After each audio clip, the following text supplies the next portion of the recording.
Shalom, selamat pagi untuk kita semua. Sangat bersyukur di pagi hari ini kita boleh kembali datang bersama-sama untuk merenungkan kebenaran firman Tuhan. Sebelum kita masuk lebih jauh, mari kita tenangkan diri kita ambil saat teduh. Saat teduh dimulai.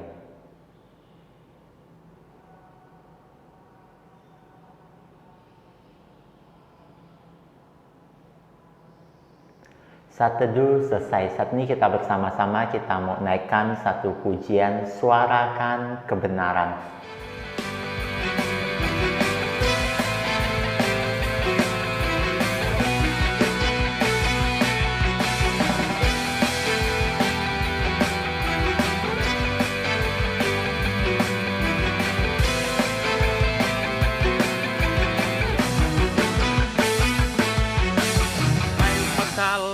Lihatlah dunia telah hilang jalan kebenarannya. Inilah kita terang bagi mereka, umat tebusan telah dipanggilnya.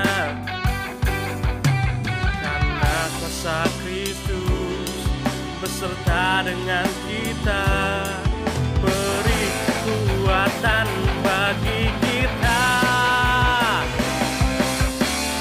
Bangkitlah hai umat Allah, suarakan pada dunia,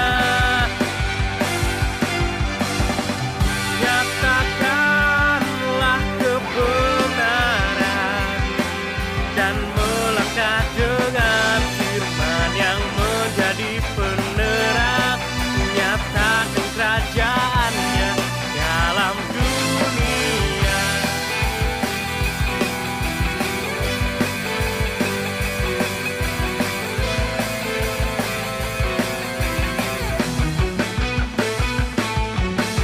Hai umat Allah, lihatlah dunia telah hilang jalan kebenarannya. Inilah kita terang bagi mereka, umat tebusan telah dipanggilnya. Karena kuasa Kristus beserta dengan kita, beri kekuatan bagi kita.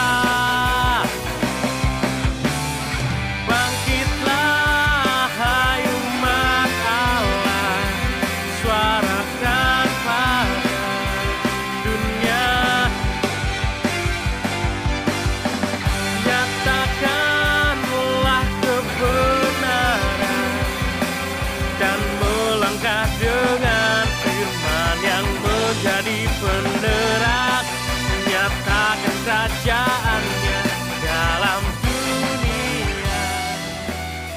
Mari kita berdoa. Tuhan, kami bersyukur pada hari ini kami boleh kembali datang bersama-sama untuk merenungkan kebenaran firman-Mu. Dan kami serahkan waktu perenungan firman kami hari ini ke dalam tangan pimpinan Tuhan. Tuhan yang pimpin, Tuhan yang tolong kami. Hanya di dalam nama Tuhan kami, Yesus Kristus, kami berdoa dan mengucap syukur. Amin. Saat ini kita mau bersama-sama, kita mau mendengarkan pembacaan Alkitab dari Markus pasalnya yang ke-11, ayatnya yang ke-15 sampai 19.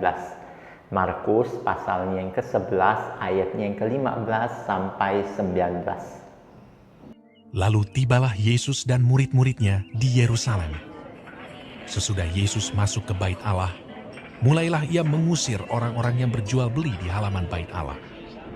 Meja-meja penukar uang dan bangku-bangku pedagang merpati dibalikkannya. Dan ia tidak memperbolehkan orang membawa barang-barang melintasi halaman bait Allah. Lalu ia mengajar mereka, katanya, "Bukankah ada tertulis, rumahku akan disebut rumah doa bagi segala bangsa? Tetapi kamu ini telah menjadikannya sarang penyamun." Imam-imam kepala dan ahli-ahli Taurat mendengar tentang peristiwa itu, dan mereka berusaha untuk membinasakan dia, sebab mereka takut kepadanya, melihat seluruh orang banyak takjub akan pengajarannya.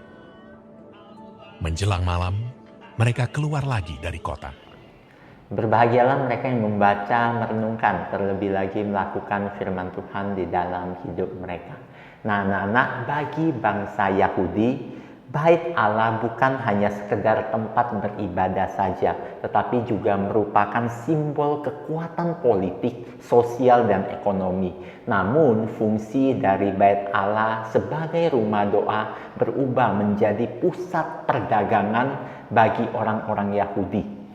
Belum lagi ditambah pungutan dari para imam bagi mereka yang berjualan dan menukar uang di sana, maupun mereka yang mau memberi persembahan korban kepada Allah. Sehingga banyak hal yang terjadi di Bait Allah yang tidak sesuai dengan rencana Tuhan.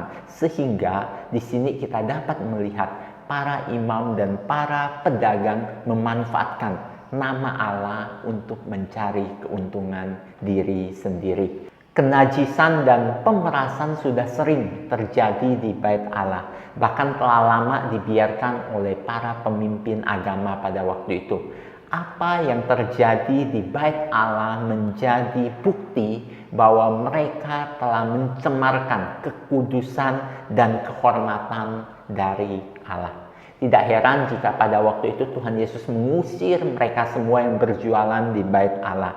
Ia ingin bangsa Yahudi memahami arti, tujuan, dan makna dari Bait Allah. Dengan mengutip Yesaya dan Yeremia, Tuhan Yesus kembali menegaskan bahwa fungsi Bait Allah sebagai tempat kehadiran Allah dan pusat ibadah serta doa bagi seluruh bangsa yang ingin datang mencari Allah yang hidup. Tindakan Tuhan Yesus membuat para imam pada waktu itu sangat marah kepadanya, sehingga mereka bersekongkol ingin membunuh Tuhan Yesus. Kemarahan mereka telah mencapai puncak dan mereka berusaha menangkap dan membunuh Tuhan Yesus. Nah, pada waktu itu walaupun Tuhan Yesus terancam nyawanya, Tuhan Yesus tidak takut, dia tetap berani menyatakan kebenaran karena cintanya kepada Allah. Karena dia ingin menegakkan kebenaran. Karena dia tahu itu adalah sesuatu yang salah. Apa yang dapat kita pelajari dari bagian ini? Ada dua hal yang dapat kita pelajari. Pertama, sebagai anak-anak Tuhan kita jangan seperti pemimpin agama pada waktu itu. Ketika melakukan segala sesuatu berpusat pada keuntungan diri sendiri. Sampai merelakan melakukan apapun untuk mendapatkan keuntungan diri sendiri. Ini teguran bagi kita karena sangat mudah bagi kita untuk menjadi seperti itu karena keberdosaan kita sebagai manusia. Yang kedua, ketika ada menemukan kesalahan, kita belajar seperti Tuhan Yesus berani menyatakan kebenaran. Kadangkala kita tidak berani seperti Tuhan Yesus, kita takut terancam dan kita tidak berani menyuarakan kebenaran. Akhirnya kita boleh menjadi anak-anak Tuhan yang tidak melegalkan segala cara untuk kepentingan diri sendiri dan berani menyatakan kebenaran. Kiranya Tuhan memberkati kita semua. Mari kita berdoa. Tuhan, kami bersyukur pada hari ini kami boleh kembali mempelajari firman-Mu. Tuhan, kami bersyukur bahwa Engkau telah memberi kami contoh yang begitu luar biasa ketika Engkau hidup di dunia ini. Bapa, bantu kami. Kami menyadari keberdosaan kami yang membuat kami gampang melakukan segala sesuatu untuk berpusat kepada diri sendiri. Tuhan, tolong kami agar tidak seperti itu. Tuhan, tolong kami juga agar di dalam hidup kami boleh menjadi orang-orang yang berani menyatakan kebenaran. Tuhan, bantu kami, tolong kami. Kami serahkan juga proses belajar kami hari ini sepenuhnya ke dalam tangan pimpinan Tuhan. Tuhan, tolong kami. Terima kasih Tuhan, segala puji, segala hormat kami naikkan kepadamu Tuhan. Hanya di dalam nama Tuhan kami, Yesus Kristus, kami berdoa dan mengucap syukur. Amin. Devosi kita hari ini selesai. Kiranya Tuhan memberkati kita semua. Soli Deo Gloria.